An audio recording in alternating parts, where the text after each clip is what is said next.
આજે રામનવમી અને રામનવમીની આજે સૌને હું ખૂબ ખૂબ શુભેચ્છાઓ પાઠવું છું. ભગવાન શ્રી રામચંદ્રજીના રામ રાજ્યથી જ આપણે ત્યાં સહકારિતાનું વિશેષ યોગદાન અને મહત્વ રહ્યું છે.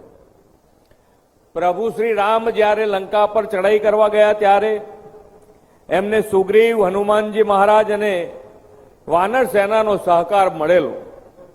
સહકારિતા તો ભારતીય સંસ્કૃતિની સદીઓની જૂની પરંપરા છે. આજે વિશ્વ નેતા અને યશસ્વી વડાપ્રધાન શ્રી નરેન્દ્રભાઈ મોદી સાહેબ અને દેશના પ્રથમ સહકારિતા મંત્રી શ્રી અમિતભાઈ શાહના દિશા દર્શનમાં સૌના સાથ, સૌનો વિકાસ, સૌનો વિશ્વાસ અને સૌના પ્રયાસ મંત્રથી નાનામાં નાના માનવી, ખેડૂત, ગરીબ, વંચિત સૌના વિકાસની નવી દિશા મળી છે.